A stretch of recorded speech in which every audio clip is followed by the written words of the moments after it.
Fala, meus queridos estudantes, aqui de novo o professor Sérgio Coelho, lembrando que estávamos falando do Império Russo à União Soviética. Perfeito? 1917 é um ano crucial, que é a Revolução Russa. Mas a gente tem que voltar aqui a pensar o porquê que a gente chega a isso. Primeiro, vimos no vídeo anterior o descontentamento da população. Outro evento importante é a Guerra Russo-Nipônica, do final do século XIX, onde o Império Russo toma uma coça do Império Japonês pelas Ilhas Kurilas e Sakhalinas. E para piorar um pouco mais as coisas, 1914, nós temos o ingresso do Império Russo na Primeira Guerra Mundial. Perfeito? Imagina só como é que está o país em crise, derrotado numa guerra onde o exército japonês se mostra muito superior ao exército russo. O czar, apoiado pelo seu consultor astrológico, um bruxo chamado Rasputin, decide mandar o país à guerra. Uma guerra que nem era deles. Perfeito? Isso leva a uma primeira revolução em 17, que envolve dois grupos distintos, os brancos czaristas e os vermelhos anti-czaristas. Ou seja, visões de mundo diferentes. Esses czaristas, num primeiro momento, por trás deles, havia um interesse tá? Então a gente vai pensar aqui, no interesse do Reino Unido e da França, que rapidamente transferem esse interesse para outro grupo. Por que o Reino Unido e a França tinham interesse no czarismo? Abertura e seria permitido, vamos pensar assim, a expansão do capitalismo do Reino Unido e da França, principalmente do setor bancário. Esses vermelhos vencem a Revolução Russa, só que eles se dividem em dois grupos. Os mencheviques, liderados aqui por liberais e pelo povo. E aí é onde esse apoio da França e do Reino Unido vai chegar depois da morte do czar e de toda a sua família. E os bolcheviques, que por sua vez representavam os interesses do povo. Ou seja, aqui eu tenho somente o povo. Todo poder ao povo. Perfeito?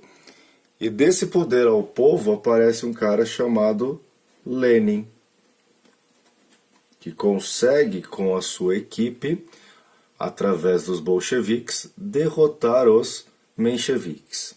Tudo bem? Lembrando então aqui, nós temos primeiro uma vitória dos vermelhos, que é a Revolução Russa.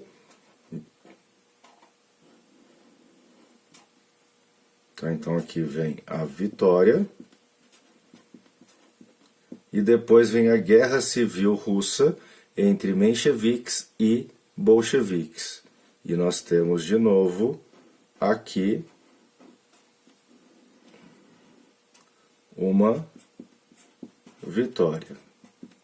Logo após a vitória, assume o poder da Rússia pós-revolução, em 1922, tá? O Lenin transforma o Império Russo em União Soviética. A primeira coisa que o Lenin vai fazer logo após a vitória em 17 é a nacionalização dos bancos britânicos e franceses, de alguns comércios e as indústrias existentes no país. Da parte rural, gente, o Lenin promove uma estatização das terras rurais. Aquilo que pertencia ao czar, aos grandes nobres, passa para a mão do Estado. lembrar que para o Marx, num primeiro momento da Revolução Comunista, nós temos a fase socialista, onde os meios de produção pertenceriam ao Estado. Perfeito? Então, as terras rurais são estatizadas e divididas em duas estruturas. Os sovkhozes, que são as fazendas do Estado. Então, aqui, ó, fazendas do Estado. Enquanto os kolkhozes seriam cooperativas agrícolas, também controladas pelo Estado. Isso faz parte, gente, de um programa do Lenin, que é a Novaya Ekonomiskaya Politika, ou seja, a famosa NEP, ou a nova política econômica. Qual que é a ideia da NEP? Vocês vão ver isso em história com mais carinho. A NEP, segundo o próprio Lenin, era dar um passo para trás para dar mais passos à frente. Porque para o Marx, a revolução só seria possível, por quê? Aonde? Num país de sociedade capitalista máxima. Porque você tem acúmulo de capital para tocar a revolução. Então a NEP nada mais é que a introdução, anotem aí, de mecanismos capitalistas numa realidade socialista. Qual que é a ideia da NEP? Acúmulo de capital.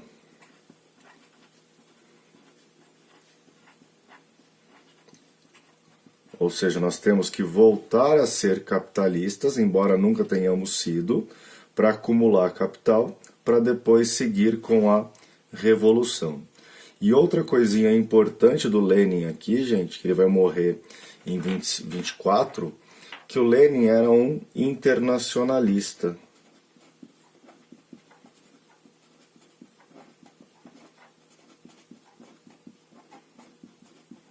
O que é um internacionalista?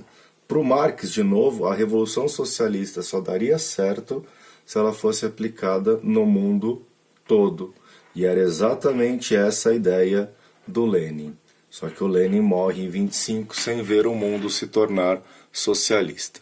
No nosso próximo vídeo vamos dar continuidade à União das Repúblicas Socialistas Soviéticas, formadas em 1922. Aquele abraço e até o próximo.